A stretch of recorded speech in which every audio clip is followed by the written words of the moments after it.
Hey guys, welcome to another edition of Xena's Take, where it's my take on pretty much anything, pop culture, music, TV shows, whatever happens to be in the headlines. And on this edition of Xena's Take, it's going to be politics. So if you tired of hearing about politics, you don't want to hear about it, then I suggest this ain't the vlog for you and we move on to the next one, or look at my old ones. We ain't always talking about that. We talk about pretty much anything.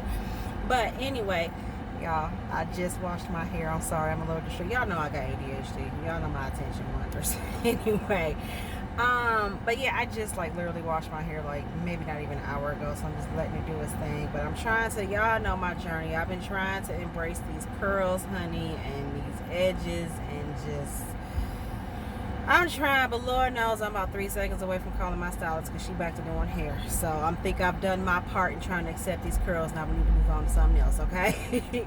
Anyway, back to the politics. So talk around town nationally and everybody on everybody's tongue this week that Joe Biden announced his VP pick, which was Kamala Harris. It's historic. You can't deny it. It's historic. Obviously being the first female pick for VP, and then being a woman of color.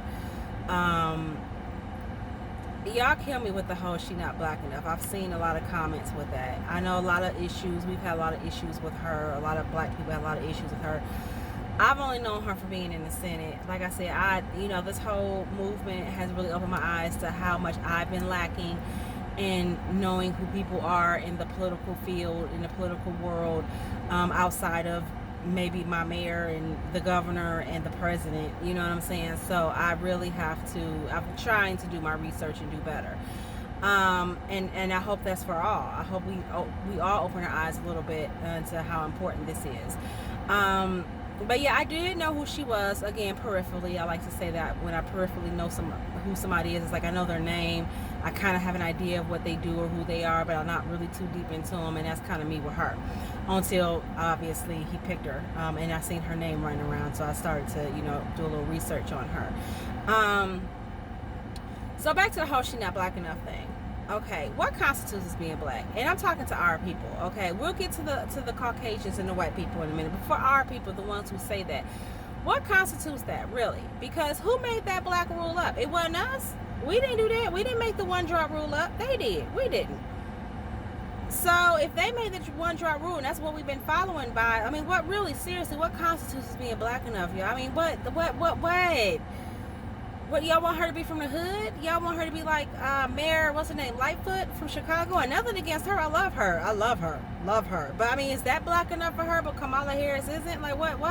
Y'all, come on. We got to get that together. We really, really have to reconcile that. And I know it's not an issue that we cause, because it's not. Let's make that clear. That's not an issue that us black folks cause. What we consider black enough, not black enough, dark enough, what's dark enough, what's not dark enough, what's light enough, who light skinned, who not light skinned. We didn't do that to ourselves. White people, y'all did that to us. But we have to live with the effects of it. And now it seems like we have to solve that own problem in our own community, which we do, because either way, the woman is of color. And it's never been done before. So in that respect, in that context, I'm happy. As a woman of color, to see another woman of color make it to the VP, to be a VP pick, I'm happy. Now, do I agree with all of her politics? No. I know that as she was a DA or Attorney General before she became in the Senate, and a lot of people have a lot of problems with how she convicted or how she ran that. I guess she convicted, or I think some people say she framed a lot of people, and it was basically a lot of black men suffered at her hands, or a lot of black people suffered at her hands, because she was very strict, and I think she sentenced very harshly. If that's what she did. Now y'all can correct me. I tell y'all that all the time on here. Y'all feel free to correct me at any point, and I don't pretend to know what I'm talking about all the time. But since she's been in the Senate, I've also seen that she's tried to, I don't know, rectify that, or maybe change the narrative in that. She's changed her policies quite a bit. So I'm going to look at it in that respect, okay? And basically, who the fuck else we got? I seen a meme that said, I could catch Joe and Kamala in a crack house smoking crack with Pablo Escobar's son watching porn while drinking moonshine with Al Capone, I still vote for him. And that's true. Who else do we have? Agree, disagree, whatever. Okay, but like seriously, compared to what the fuck we got going on now, it's the same thing with what happened 4 years ago. We have to pick the lesser of the two evils. We don't seen the evil this motherfucker don't did. We don't seen it. Do we really want to go down that road again? Really? No. So what other choice do we have? We may not agree on every single thing that they do. We may think they're shady. We may think that there's room for improvement on all fronts. But at least we can have somebody who we might be pliable, might be workable with them a little bit. This orange motherfucker we got going on right now is on the borderline of a goddamn dictatorship. And that's the next point I was going to bring up. I don't understand how the hell we tried to impeach a president for getting a blowjob and lying about it. Yeah, was it perjury? Did he technically break the law? Yes, Clinton did. Was it worth an impeachment? Hell fuck no. But they did it anyway, right? Just because that was an issue between him and goddamn Hillary that became public, unfortunately. You know what I'm saying? It had no bearing on what the hell he's done for the country or what a great president he was. But they still moved to impeach him. And yes, I understand we moved to impeach Trump too, but nothing came of that. You know what I'm saying? But this man has shown us time and time and time and time and time and time and time again how corrupt he is and how blatantly corrupt this man is. I'm literally scared for this election between who we have running against him and how people are on the fence about that, to what the lengths that Trump is willing to go to secure a second term. And I'm talking about this bullshit with the post office. This is voter suppression at its fucking finest. He is literally threatening to take away funds from the post office to prevent mail-in voting because he's saying it's fraud, but that's not what it is. He knows full well if we do the mail-in votes, his ass will lose. And we're in the middle of a fucking pandemic, so of course that's going to be the way that most of us would choose to vote, right? That would be the safest way to do it, right? So that's where he's going to attack, right? That makes sense. But no, I mean, like, what? Blatantly said he was going to cut funds off to suppress this. And nobody's calling this for what this is. This is voter suppression. This is corrupt. He's corrupting the fucking system and bending it to his will. And this is not what the Constitution was set up to be.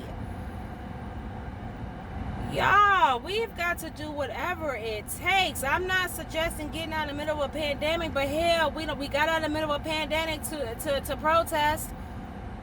And did it help? Of course it did. Did it open people's eyes? Of course it did. Hopefully it opened up for some meaningful, true dialogue. Yes. But where it really is going to matter, and I said this in another vlog, where it really is going to matter is y'all getting out there and vote. So if y'all can get out there in the middle of a pandemic and wave your signs and say Black Lives Matter, I'm all for that, then y'all can get out in the middle of a pandemic and vote if that's what it comes down to, because I don't even trust the mail system, the voter thing no more, because I see he's blatantly going to try to corrupt that. So I don't even trust putting in my ballot for that. So I'm going to have to do it in person, and I suggest y'all do the same. Like, this election really, seriously, it scares me. It scares me than the last one. And I think the reason why it didn't scare me so much the last time, because none of us really took it seriously. I don't think none of us, including Trump himself, ever thought he was going to get into office. And you could tell he didn't think he was going to get into office. This man has no fucking clue what he was doing. None. 4 years later, still has no clue as to what he's doing. Hello, COVID. 163,000 deaths. In only 4 or 5 months. Sorry, y'all. I'm still dripping. I'm still a little wet. Ooh, that did not sound. My hair's still a little wet. I'm sorry. I'm just thinking about WAP, and I'm like, that did not sound. Anyway, back to serious. Like I said, he didn't even know he was going to win. He had no clue that he was going to win. He didn't have no hope in his own heart that he was going to win. And we see what happens. We didn't take it seriously, so we didn't vote. We all came out for Obama. Oh, Lord, I miss that man every day. I'm President Obama, and you still my president, honey. You my forever president. I miss you every single day for the last 4 years. I have missed you. And every day in the last 4 years, I wonder what this country has fucking gone to. And every day for the last 4 years, my standards have gotten lowered. Anyway, so y'all, please just get out and vote. If you have to get out in the pandemic to do it, please do not let this motherfucker do this to us for 4 more years. Like, seriously.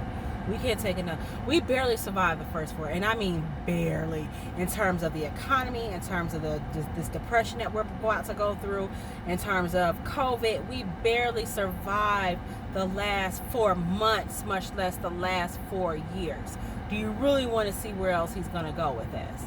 I really don't. So get y'all asses out there, vote. White, black, Asian, Japanese, Middle Eastern, whatever you are, get out there and vote. And y'all know where I'm going with it. I'm going with Biden and Kamala. I'm sorry, I can't. I have no choice. We have no choice. At least with them, they're pliable. We might be able to bend them a little bit. You know what I'm saying? Trump, there's no bending him. He's just blatantly who the fuck he is, and he's gonna be who he is. Now it's up to us. He's shown us the last 4 years. He's shown us even before the last 4 years who he is. Now it's time for us to show. Now it's time for us to show him who we are. So, anyway, I'm gonna leave it at that. I wanted to keep it short. I'm not gonna go on a long rant. Let me know what y'all think about the VP pick. I mean, could we do better? Yeah, but it's what we got. So, and yeah, and like I said, feel free to educate me on her. I will still continue to do my research into who she is and what she's done. But if y'all want to, give me the footnotes and the Cliff Notes version, feel free to comment under there as well. So, we'll get back to our regularly scheduled nonsense at a later date. All right, y'all. Until then, let's talk.